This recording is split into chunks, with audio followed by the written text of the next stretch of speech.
A lot of people are having a hard time understanding what I was saying. Yeah, I say a lot of like certain words, and people like, what are you talking about?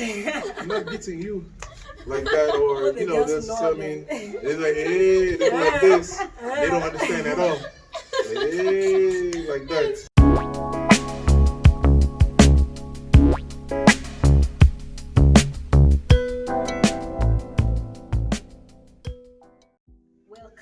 Welcome back to our YouTube channel. Your host Betty and Tina. We create real estate and lifestyle videos. So basically, for lifestyle videos, we are meeting, of course, different people. We interview them. We go and show you places. So today we have a special guest for you guys, and today it is King Obutunda in the house, and we're super excited. We need him to introduce himself. What's up, everybody? Y'all know me. It's your boy King Obutunda. I'm back again with BNT Life Lane. Yeah. We did a video a long time ago, so it's been a while since we had a chance to link up again. Exactly. So now that circumstances have changed, we're finally able to link up again. Yeah, so exactly. Better late than never. Exactly. Indeed. And despite that COVID couldn't separate us. We had to meet him again. We put a post and we requested you guys to give us some questions that we would be able to ask him. And of course, today is the perfect day for us to ask these questions. You ask several of them, he's going to answer accordingly. Yes. And we have to respect, of course, some of the questions you guys put. Yeah. So basically, King Obutunda, our people requested you to answer some few questions. Hope you'll be comfortable to answer them. That's fine. Exactly. So basically, I have some of them on the phone already here. Right. And one was saying, could you ask him? One? Yeah. Mr. Truth is asking me, could you ask him how do I feel about tribalism in Uganda, and could I see myself taking on an entirely different culture than what I had in America? So tribalism is actually a new concept to me because in the West we don't really have those type of things. Many of our people who came through we're descendants of enslaved Africans. We have lost that part of our history a long time ago. So we don't really understand, about tribalism. The close thing we can get to tribalism is like how a lot of our people in the West, like we carry ourselves with gangs or brotherhoods or something of that nature. A lot of us, we have strong ties to certain brotherhoods. We don't like to call them gangs, but we have strong ties to brotherhoods, and it often leads to unnecessary conflict. Now, those things are, completely Western problems, and they originated in the West. So it's not a direct comparison to tribalism, but that's the closest thing I can use to understand it. Now here, I'm still learning about it. I've learned through all the genocides that's happened here in Africa, and it's not a good situation to me. I personally will not embrace any kind of tribalism of any kind because, one, I don't have a tribe that I know of, so I embrace all people of all cultures, and I believe that we're all one Africans. The nationalism and the tribalism, all those things, I personally feel like it's hindering our progress as a people, and it's hindering our unity as a people as well. But everybody's entitled to take pride in whatever it is they want to take pride in, and if you want to take pride in your country, your tribe, your clan, or your culture, that's your business. Now, the other question, the other part of the question about me taking on those cultures as well, I am embracing those things. I'm learning Luganda. The Buganda Kingdom is one of the largest tribes here, so I'm learning one of the largest languages, which is Luganda. Exactly. I'm learning about the Buganda culture. I'm learning about all cultures here in Uganda, but I started with the Buganda Kingdom. So I am embracing it, and I will embrace it even further. Every African country that I go to, I'm going to embrace it because it helps me understand my people better, basically. So I hope that answers your question. Yeah, now how do you speak even when you're calling? Really? Yeah, there's a comment. We were doing a live video and you're like, you commented. That was the uncle. yes. What? You're like, good night, guys, or something like no, that. that was Machiga. That was a Machiga. Yes, it's still almost the same thing. Okay. Yeah. So I actually pick up things from many different languages, and sometimes I don't even realize it's another language. I do apologize for that. So people teach me things from the north. People teach me things from here in Central. People teach me things from their Western languages. So if y'all didn't know this, Uganda has so many different languages. Each tribe has its own language, by the way. Exactly. So there's so many different languages. Though many of them are similar, they have their differences as well. Exactly. So I picked up things from other languages. I'm trying to only learn Luganda right now, and a little bit of Kiswahili too. So I have some boys who speak Sheng around, and they're teaching me like they're Nairobi Kiswahili or Nairobi Really? Sheng basically. Wow. And also tribalism is not really that so much here nowadays Okay. because of business things. People Okay. are coming in together, working together. So it's not like the way it used to be way Okay. back. So I think it's quite different right now. I heard there was some beef between like the Buganda Kingdom and the Nyankole Kingdom. No. It's There's no not that, beef? no. All right, that's good. That's good. Yeah, we don't need no problems out here. We all one people. We are all one people, really. All right. So moving forward. Moving forward, someone was saying. Okay, Katharina Janka, this is actually a follower on my channel as well. Yeah. It's asking me about my fish farm project, where it's taking off, where it's at, and the whole process for the project. Yeah. So as of right now, I had to put those things on hold due to quarantine restrictions and things of that nature, and I had to prioritize other business. I'm prioritizing my YouTube channel as of right now because it is the one thing that is progressing the most in this time. Now, I originally was going to make the investments for the fish farming and everything, but once I realized that, curfew is still implemented and there's restrictions to movement in certain areas and things like that, I wouldn't be able to go out to my farm where I was going to purchase land. I wouldn't be able to travel all the way out there, spend time out there, do what I have to do at the farm, then try to make it back this side before curfew starts. Exactly. It's kind of inconvenient for me to do that right now. It's a waste of money. So I decided instead I'm going to prioritize my YouTube business and focus solely on just videography as of right now. Wow. Hopefully in 2021 in January I can begin progress, but until some changes are made with this whole quarantine situation, as of right now the project is on complete hold. I tried to raise the money to do those things like I told y'all, but it'll be a waste of me to do that right now. I'd spend entirely too much money putting it into the startup, and I won't be making any profit until like the end of next year. So I don't actually want to do that right now. So ladies and gentlemen, once again, I'm just prioritizing my YouTube channel. Yeah. Wow, that is really nice. Yeah, it's about business. You gotta do what you gotta do. Otherwise, I'm out here by myself. I don't have no family. I have some friends, but nobody who's gonna be able to take financial responsibility for me. So everything I do, I have to be extremely Very careful. cautious. Yeah. Every little bit of money I put in today, I have to make sure that I don't need it at the end of the week. Exactly. You understand? So that's just my thinking as of right now.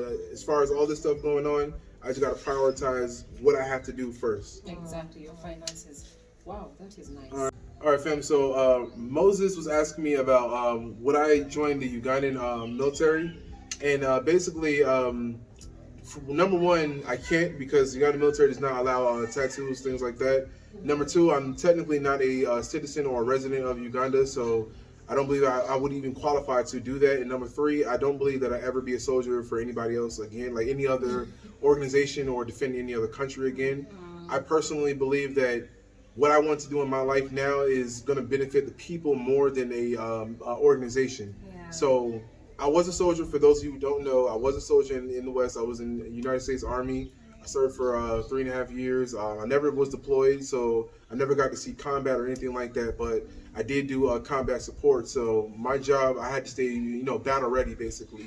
And the stress of being a soldier and the lifestyle and things like that, there's a lot that comes with it. And honestly, I don't believe that I want that lifestyle anymore because there's other things that I'm doing with my life now. And being a soldier, you cannot work on your own business or work on your own personal needs, basically. You have now volunteered your life to serve your country, basically, for however much time you have to do so. So me personally, I would not be doing that again because I have other things that I'm doing in my life, and the type of things that I want to do is going to serve people in a different aspect versus putting my life online for defense, basically. So right now, I'm just focusing on spreading this information, spreading awareness, and then starting to develop business in the future. So that's the direction that I'm going right now. And once again, I do not see myself joining any military anywhere in the world, period. Wow, that's interesting. So, All right.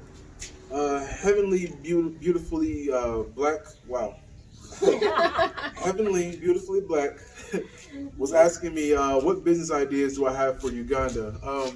So I've mentioned this in several videos before, so I'll try to be brief and I'll reiterate some of the things that I mentioned before. One of the main things that I feel would be a great progressive business here in Uganda is anything dealing with distribution and product delivery services. If you guys, like, one thing that we saw and throughout this whole COVID is that delivery services have been one of the most important jobs.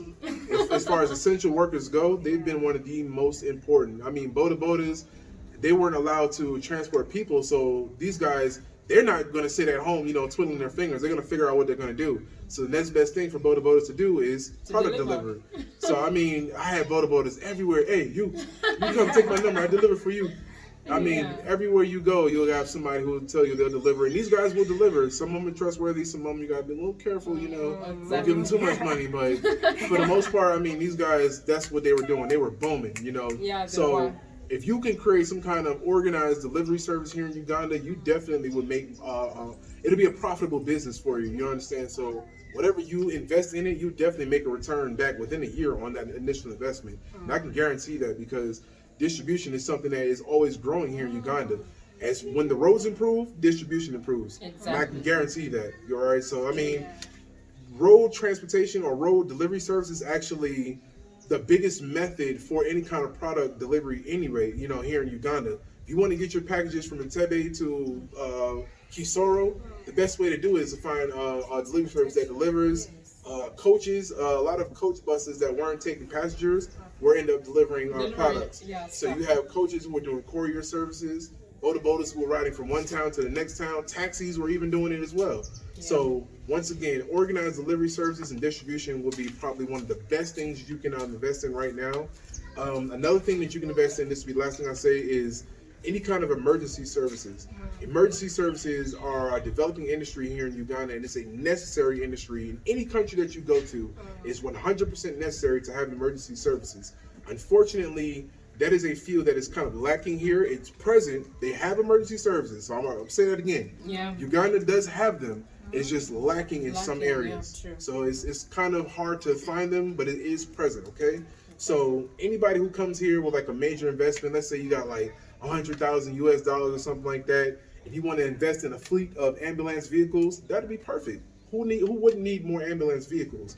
There are other methods. I was seeing videos for in many rural areas, ambulances can't actually get to these areas. So there are people who are trying to fund startups for boda bodas who will be able to transport passengers from these rural villages into the towns to get to a hospital. Because if you're in a village and you're stuck, you basically depend on other people around who have a vehicle. If not, you have to call a boda or a taxi or somebody who has a car to come all the way to the village. You got to stay alive, basically. You got to come all the way to the village, pick you up. Then you got to ride this rough road out of the village all the way to town. So hopefully you're not dead by then. So once again, that's something that you guys could definitely come here to invest in because it's abundant and is absolutely necessary. All right. True. So I hope that answers your question about businesses that you can invest in here in Uganda. Yeah. All right, and last but not least, this one right here from Mr. Deckers. Okay, it's asked me, what are my current challenges living in Uganda, and what advice can I give those who want to come to this country? So some of my current challenges that I have, I'll name 3 in particular. One current challenge that I have is data. So we, ladies and myself, we are content creators, and to do this content creation, you have to have data. So data charges and data rates are actually a little bit higher here than what I've experienced in other places, and you go through data very quickly out here. I mean, just uploading videos or just trying to do live streams, something like that, you'll eat up GBs like it's nothing. So it's like, that can be a challenge because if you're on a budget, you have to prioritize what videos you can upload, times that you can go live, how much time you can spend on live, things like that. You have to really be careful how you prioritize it. And then on top of that, you also have to consider what area you're in. Some areas don't have the best coverage than other areas. Some areas have way better coverage than some areas. I mean, you could be somewhere in the ghetto trying to film and do an upload real quick, and the coverage is not that great, or it could be excellent, and then when you go to another area, it's just not that great. So those are things that you really, really have to be careful with. Another thing that is a challenge for me, so even though Uganda is an English-speaking country and people speak English throughout the entire country, I found that the English is not the same as how you would find it in other places. Now, the reason why I say that is because if you come to the capital, for example, like the central region, you'll find people who speak English very well. I mean, of course, these 2 ladies. I didn't even know they were Ugandan at first, what I'm saying? That's how I talked to them. So you'll find people who speak English very, very well. Then you can go to some areas where they know English, but they know their version of English. So that's something that you guys have to understand when you come here. The place that you're from, and the English that you guys speak there, might be a little difficult for people to understand here. And I found that I'm from a southern region in America, so I improved. So you guys hear me now, and my accent is improved a lot. And I had to switch it up. But when I first got here, y'all, my accent, I was real country. Like I had a really thick southern accent, so a lot of people were having a hard time understanding what I was saying. Yeah, I say a lot of like certain words, and people were like, what are you what talking is about? that? I'm not getting you like that, or you know, they'll tell me, they're like, hey, they're like this. They don't understand at all. Hey, like that. It's funny. So a lot of times, like, you know, you just got to be very careful. You have to have patience as well, Yeah, because patience. once again, it could just be how you're pronouncing the word. They just didn't hear it that way. They never heard it that way before. Or what I have noticed that some people learn English, like when they watch Bukete TV or something like that. Yeah. They watch, like, they hear how those people talk. So they hear how, like, Indians talk or Chinese or how the people from UK talk. But us Black Americans, when we come from where we're You from, guys are fast speakers. That's the thing. we're So fast speakers, and we have different accents, so our accents can be all over the place. Exactly. Some of our words can be very harsh to pronounce, and when I say it, I'm saying something that you know, but I have to say it in a way that you understand it. And then when I say it and people understand, like, oh, yeah, okay, that's one. Yeah, I know it's very well. So, Oh, you know, that's what just you be meant. patient. Yeah, be patient and don't get frustrated. I'm not gonna lie. I used to get frustrated a lot because people told me like this is an English speaking country. So when I come here and I speak English, people are like, they're looking at me like, what? What? So I'm like, man, yo, I'm saying this word and they weren't getting me. So that's all it is. Just have a little patience and have a little understanding, and just be considerate of the fact that it might be your language, like your accent, or you know how fast you're saying it. You might have to slow it down a bit, or something of that nature. But if you can, try to roll with a Ugandan. Like if you can find somebody who's cool, like you know, speaks good English, something like that, or who knows many different languages. Because that's another thing I want to say real quick. Every Ugandan I've met speaks at least 2 or more languages. That's a fact. Every single Ugandan I've met speaks at least 2 or more languages. So with that being said, you can find one that speaks a language that they can help you get around. They can translate for you. Exactly. So I mean, a minimum, y'all probably speak like 3 languages, don't you? Yeah, minimum. I do. I know you speak more than that. See? I speak 6. And she speaks like 3. Fam, I'm struggling with this 2 right now. I've been learning Spanish all my life, and I still struggle with Spanish. Really? Oh yes. And I would love to speak Spanish. It's hard because for me learning languages, I have to have somebody who talks to me daily. Okay. If nobody talks to me daily, that's why like with Luganda I learn little by little. Little by little. And I learn like the words y'all use the But most. your Uganda is good, by the way. Yeah. Now I have to learn how to put these things in a sentence and talk sentences to people. Because quick words is easy. Yeah. But speaking a sentence to somebody, after I greet them, like once I greet you, that's it for me. Really? Yeah, I can't say nothing else. After I say like Oliotia, something like that, or Ogambotia, something like that, that's it. People say Kulikeo when I come here, and I say Budeo, that's it. I don't say nothing else after that. They're talking to me. I'm saying, hey, Kale, okay. That's it. You know something, and your progress is really good, by the way. So I'm still learning. And you are adopting the accent. I had to adopt the accent. I had to, because that's the thing. People out here, when they hear my accent, they know I'm from somewhere else. So I have to switch it up a little bit, you know, because they might increase the rates on me, you know, somewhere I go. So I switch it up, and they think that I'm a Chiga from like the West. So I have to switch it up just a little bit. I confuse them every time. People are like, hey, I thought you were Ugandan. I'm like, nope, I'm not. So that's just, you know, something here.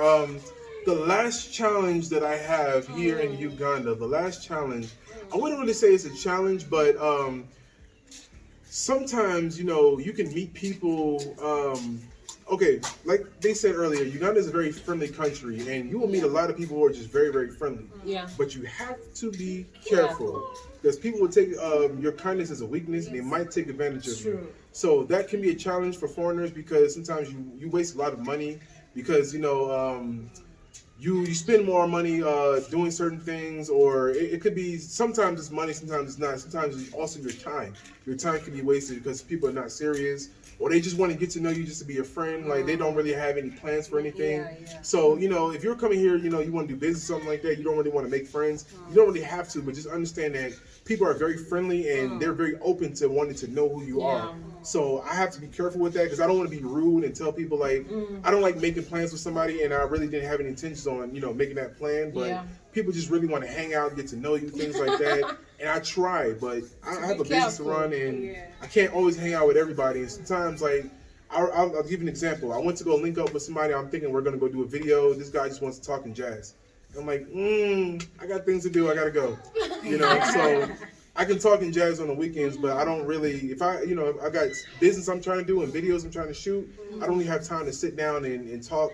And you guys can be very formal sometimes when it's time to talk and get to know one each other. You sit down and have tea and bread and you really get formal into it. I don't always have time for that. Sometimes I just want to come, chat, talk a little bit. That's the lifestyle here. Yeah, so that's something that you guys, it's not a challenge, but that's something I have to work on because I have to understand that African people they move on their own time, their own pace, and they do things a little bit differently. A little bit slower.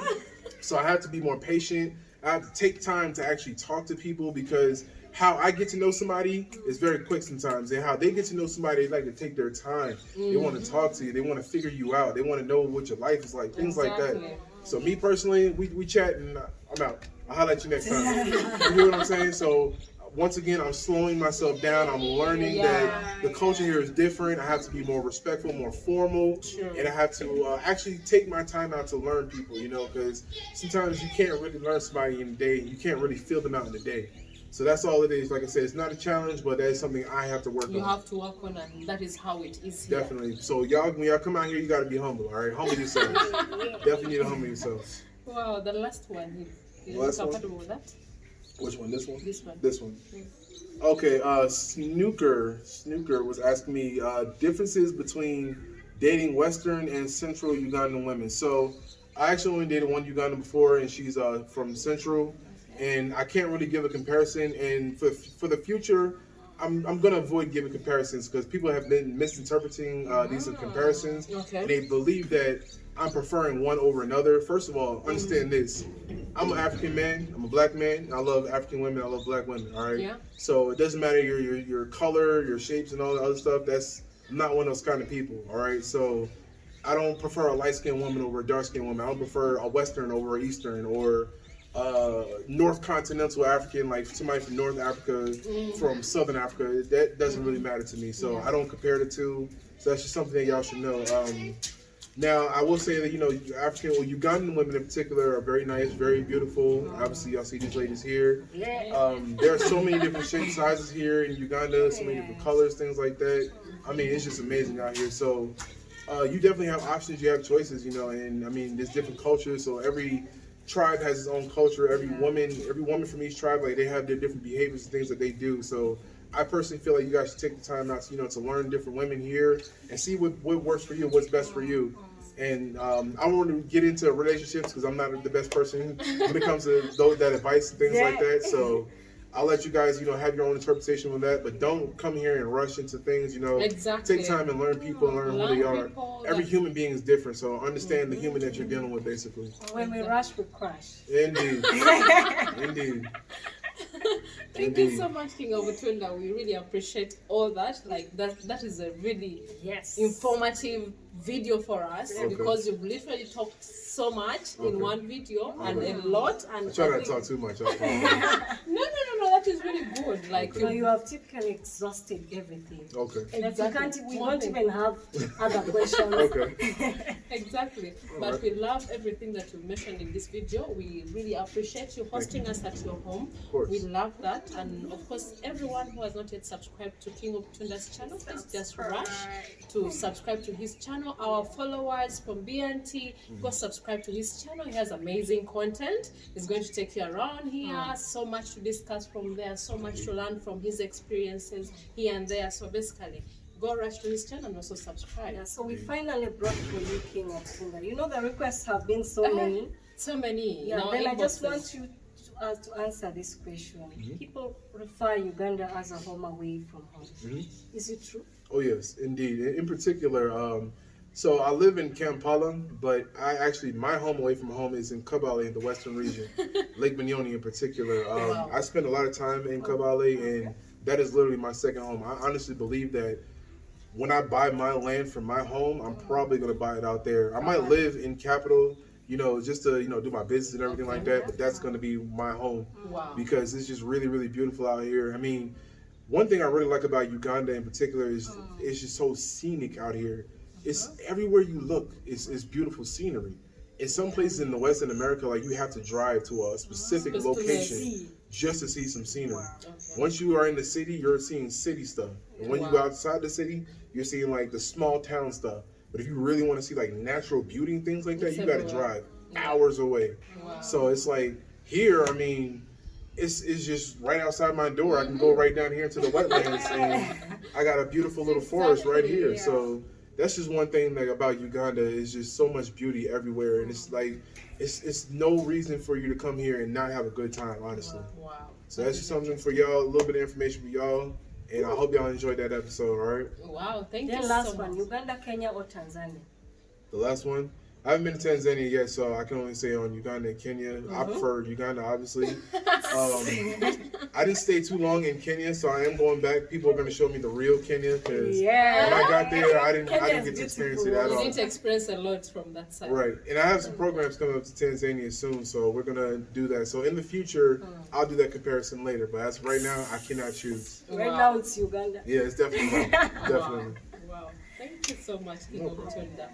So guys, that's what we had for you today. If you liked, if you have anything to mention or maybe leave a comment, please just leave your comment down below because He'll be replying. He'll be replying, you guys. We shall maybe also give him the questions so that he can be able to get back to you guys. Or you can go to his channel and also ask him such questions. So basically that's what we had for you today. Please subscribe if you haven't already, and also like the video, share with your friends, share all these beautiful videos with your friends because we love sharing. This channel is for sharing knowledge, information, and entertainment. So basically, thank you guys. See you in the next episode.